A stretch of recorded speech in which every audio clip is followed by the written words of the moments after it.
Remember, I got that 2-year-old, and I'm 50. So my hair's grown out a little bit, but if you guys can see, all these hairs turned white because of this kid. He is crazy. Anyway, that's another story. All right, so let's talk about LeBron James.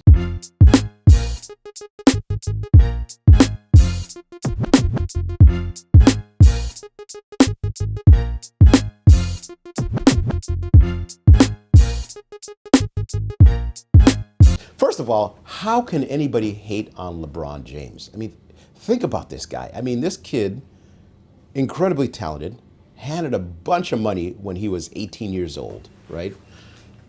Married his high school sweetheart. No scandals that we know of. And I mean, come on, professional athletes with that kind of access. I mean, if there's something going on, there'd be rumors. Nothing that's been heard of. How many kids has he sent to college and paid for their college? Over 1,000. The school in Cleveland. And I know Cleveland's mad at him, but man, he came back and gave you guys a championship. So he came back, right? Anyway, when we talk about goats, I can't have the discussion with that's all subjective, right? Every era, people are going to talk about who was the greatest, right? So, I mean, I remember Michael Jordan was fantastic. He's amazing, and he inspired Kobe, and he inspired LeBron. So, it's hard to say, but how do you hate LeBron James? He's a good guy, okay? He does sell his injuries a lot. But, I'm a soccer player, so that's part of the game. Anyway, so LeBron James, he's had a bunch of ankle sprains in his career, and in March, remember they said he had a high ankle sprain, and that's probably what's going on now. So high ankle sprain, we're not going to go into much detail about it because I think we've talked about this before, or Dr. Mirza may have talked about this. But essentially, what we're talking about with a high ankle sprain is this is your leg. There's two bones, the tibia, the fibula. There's a ligament or membrane that goes in between them called the syndesmosis. It's actually made up a bunch of different ligaments and a membrane that goes between the two bones, right? So it gives stability to the ankle joint, which is made up of the tibia, the fibula, and the talus, and all the ligaments attached there, right? So this syndesmosis, which joins these two, if it's injured, then ankle's going to be unstable, and it's really, really painful to walk on, right? The way it happens is an external rotation injury, right? So the foot goes like this is external rotation, and it sprains that thing, it stretches it, or it can tear it, okay? So when they're saying sprain, they're just talking about the thing is stretched, right? When that happens, it's painful to walk on that ankle, and certainly painful to play on it, okay? If this thing tears, that's surgery, right? And it's surgery either put screws, they bring those bones back together because they're going to be spreading apart because the syndesmosis is injured. They clamp them to get them back together, and they fire 2 screws across it to hold it there, or they do what's called a tightrope procedure. And sutures that kind of hold things together. But anyway, they're holding it together until it heals.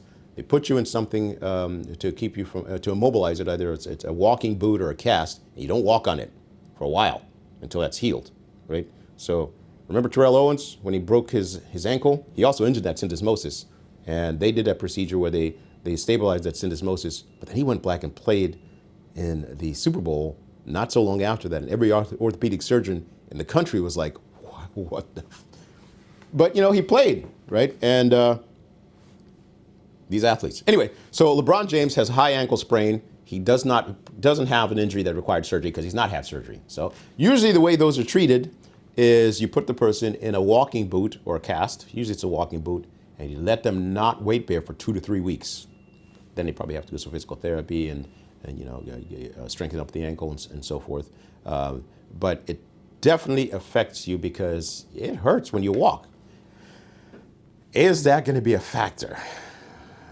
I don't know. He's a tough guy. He's played through a lot of stuff, but I can't imagine that ankle is not going to be bothering him. Now, in sports, people exploit the injuries in their opponents all the time.